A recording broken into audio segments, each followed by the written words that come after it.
Did you know Chicago just signed a burden that even the Rams didn't want and bet $48 million on a pass rusher with 3 sacks? But that's nothing. The experts swear that Grady Jarrett is a steal at $43.5 million. Has Ryan Poles lost his mind, or is he building a monster in the trenches? Here's the truth. A second-round rookie already has Kyle Long sending cryptic messages. Adam Johns compared him to a legend. This is no coincidence, Chicago. Do you think these desperate moves will lead us to the playoffs? Or are they million-dollar mistakes? Every second that passes, another fan discovers what Poles is hiding. Subscribe now or risk being left out of the biggest revelation of the season. We're not your average channel. This is war in the trenches. Bear down, activate notifications. We're blowing everything up tomorrow. Can you explain what's happening with Jonah Jackson?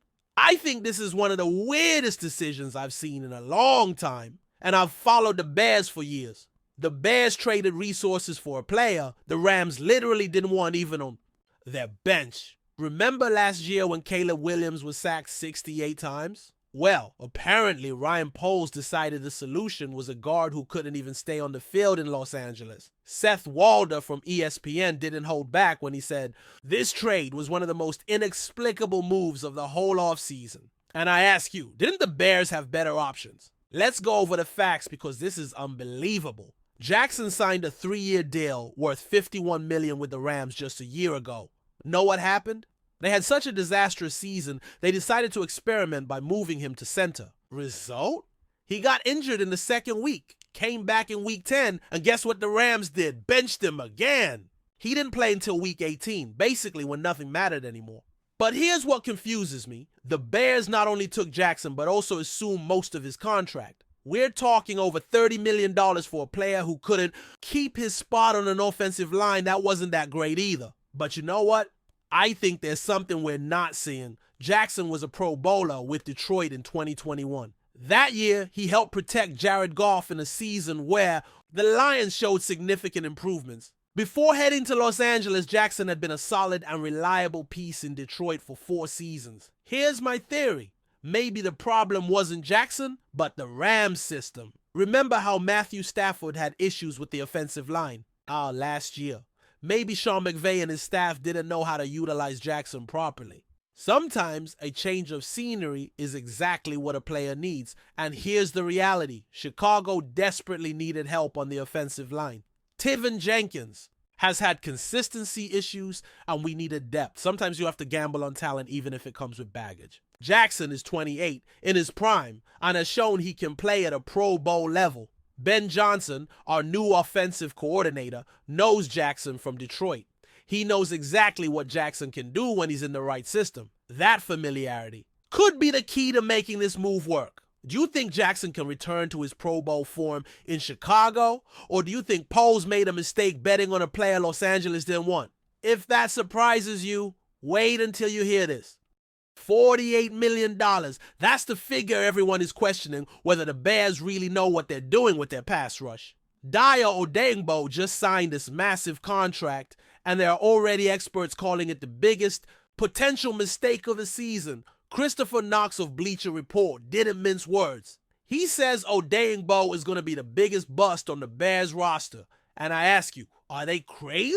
Let's analyze the numbers because this is important. Last year, Odeyingbo recorded only 3 sacks, 7 tackles for loss, and 19 quarterback pressures in 17 games. For someone who will earn almost $16 million per year, those numbers are concerning. But wait, because there's more context here. Odeyingbo was drafted by Indianapolis in the 2nd round of the 2021 draft. His first year was basically lost to injuries. But in 2022 and 2023, he began showing real progress. In 2023, his best season, he recorded 8 sacks and 17 quarterback hits. He was an emerging rotational threat. But here's what critics aren't mentioning. 2024 was the first season Odeyingbo was pressured to be a starter from the beginning. The Colts lost several veterans and he had to take on more responsibility. Those 19 quarterback pressures he recorded last year would have put him 2nd on our team, only behind Montez Sweat. And here's the key. Ben Johnson and his staff specifically chose this player.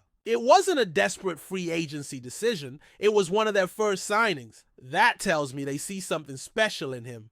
Let's talk about what Odeyingbo brings to the table. He's an explosive 6'6", 276-pound athlete who can play both standing and with his hand in the dirt. His versatility is exactly what Dennis Allen wants in his defensive scheme.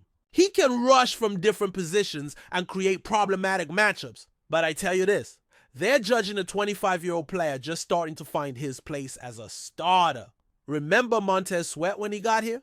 He didn't have spectacular numbers immediately, but look what he did last year. Sometimes it takes time for a player to fully adapt to being the centerpiece of a defensive line. The problem with the Colts is Odeyingbo never had a true complement. Here in Chicago, he's going to play alongside Sweat, who has already shown he can be dominant. That combination could free Odeyingbo to do what he does best, create pressure from the opposite side. And let's talk about progression. In 2022, Odeyingbo recorded 5.5 sacks. In 2023, it rose to 8 sacks. Yes, it dropped to 3 in 2024, but as a first-time starter, he faced more double teams and attention. Here, with Sweat drawing attention, he could return to those 2023 numbers or even surpass them. Do you think $48 million is too much risk for a player just developing, or do you think the Bears saw something the rest of the league missed? But that's nothing compared to what's coming. This is what has me most upset. ESPN is attacking the Bears over Grady Jarrett's contract, and I can't stay silent. Seth Walder says this was the worst move of the year. Terrible value. Jarrett's on the decline. The Bears completely messed. You know what? I think they're completely wrong, and I'll explain why. Yes, Jarrett is coming off an ACL injury in 2023. Yes, he's 32. Yes, his pass rush win rate has dropped from 22% in 2019 to 9% in 2024. But you know what else? He played all 17 games last year after that devastating injury. Let's put this in perspective. Jarrett tore his ACL in 2023, a career-ending injury for many players of his age. Many never returned to the same level. But he not only returned, he played every game of the 2024 season. He recorded 53 tackles, 12 quarterback hits, and 2.5 sacks. Those numbers won't win individual titles, but for a player coming back from a major injury, they're respectable. But here's what critics aren't seeing. When your run defense ranks 28th in the league, allowing 136.3 yards per game, you need a veteran who knows how to plug gaps. Jarrett has 10 years of experience, 496 career tackles, 126 quarterback hits, 36.5 sacks, and 2 Pro Bowls. And I'll tell you this, the pass rush numbers don't tell the whole story. Jarrett has always been more than a pass rusher. He's a player who can anchor the center of the defensive line, absorb double teams, and teach young players what it means to be a professional. Remember what happened when Andrew Billings got injured last year. Our run defense collapsed completely. We lost that veteran presence in the middle, and opposing teams could run right through our defense. Jarrett is exactly the kind of player who prevents that. And here's what excites me. Gervon Dexter had an explosive season last year. He recorded 51 tackles, 19 quarterback hits, and 5 sacks. He led the Bears in QB hits and was second in sacks behind Sweat. Now he'll play alongside a veteran who's seen it all in this league. That combination of youth and experience could be devastating. Dexter can use his explosiveness while Jarrett uses his intelligence and technique. Plus the return of Andrew Billings, who was solid before getting hurt, and the arrival of rookie Shamar Turner, who can play the entire defensive line. But let's talk about the elephant in the room, the money. $43.5 million for 3 years with $28.5 million guaranteed. That includes his fully guaranteed salary in 2026 when Jarrett will be 33. Critics say it's too much money for a player on the decline. I tell you this, Chicago has cap space limits for a reason. They're going all in on Caleb Williams' rookie contract window. They had to spend that money somewhere and chose to spend it on a proven veteran who can make an immediate impact. And here's the reality. Finding defensive tackles who can play 17 games per season isn't easy. Jarrett has demonstrated durability throughout his career. From 2019 to 2022, he played 64 of 65 possible games. Yes, he got injured in 2023, but he came back stronger. Do you think Jarrett still has enough in the tank to justify this contract? Or do you think the Bears paid too much for nostalgia and when you thought we were done? This is what we've been waiting for. Adam Johns, the best Bears reporter in the business, the man who has covered this team for 20 years, just made a comparison that has the whole city talking. Aussie Trapilo, our second-round rookie, is being compared to Kyle Long. Kyle Long! Remember Kyle Long. Let me refresh your memory because this is important. Kyle Long was selected in the first round of the 2013 draft, the 20th overall pick. From the moment he stepped on the field in Chicago, he was special. 3 consecutive Pro Bowls, 2013, 2014, and 2015. Second team All-Pro in 2014. He was the cornerstone of our offensive line during his best years. Long played both guard and tackle, showing the versatility that's so hard to find in the NFL. He was a natural 6'6", 313-pound athlete who moved like someone 50 pounds lighter. He had that rare combination of size, athleticism, and technique that defines great offensive linemen. But here's what made him special.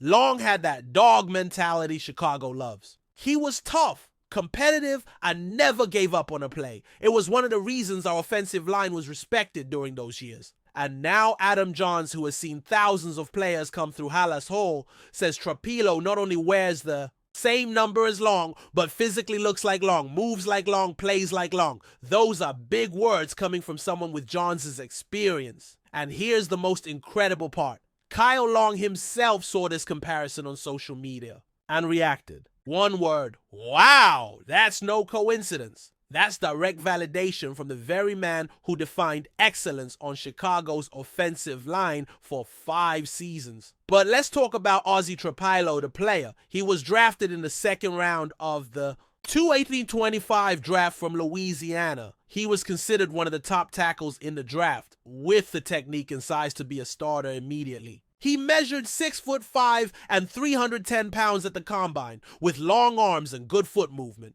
At Louisiana, Trapilo was a 3-year starter. He protected quarterbacks who went to the next level, and he did it against SEC competition. That experience against elite college pass rushers prepared him for what he'll face in the NFL.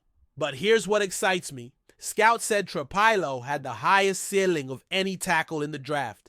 His technique was already solid, but his athleticism suggested he could be dominant with the right coaching. And now he's in Chicago working with Chris Morgan, one of the best offensive line coaches in the league. I tell you this, if Trapilo can be even 70% of what Kyle Long was, we just found our starting left tackle for the next 10 years. In the second round. Do you know how hard it is to find a franchise tackle outside the top 10 picks of the draft? But here's the reality. Trapilo has to win that starting spot against Braxton Jones. And that's going to be one of the most interesting training camp battles. Jones has had good and bad moments in his 3 years in Chicago. He's shown progress, but still hasn't proven he can be the left tackle of the future. This competition is exactly what Chicago needed. If Trapilo wins a spot, we have a rookie, already being compared to a Pro Bowler. If Jones wins, it means he elevated his game, and we have real depth at the most important position on the offensive line. And here's what excites me most. Adam Johns doesn't make lightweight comparisons. He's seen Kyle Long in his prime. He's seen good and bad offensive linemen come through Chicago. If he's making this comparison, it's because he sees something truly special in Trapilo. The technique, the athleticism, the mentality, everything has to be there for someone like Johns to make that comparison. And Kyle Long's reaction only confirms there's something real here. Can you believe we might have the next Kyle Long on our roster? Or do you think we're setting expectations too high for a rookie?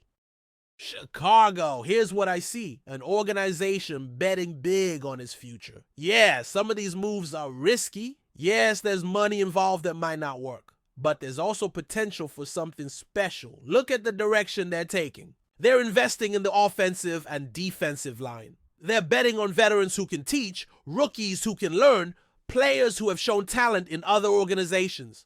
Jonah Jackson could be the guard we need if Ben Johnson can pull. him out of the slump he had in Los Angeles. Dayo Odeyingbo could be the perfect complement to Montez Sweat if he can return to his 2023 form. Grady Jarrett could be the veteran anchor our run defense desperately needs. And Aussie Trapilo, if he really can be the next Kyle. Long, Chicago just made the steal of the draft and found a piece that will protect Caleb Williams for the next decade. These moves show a clear philosophy.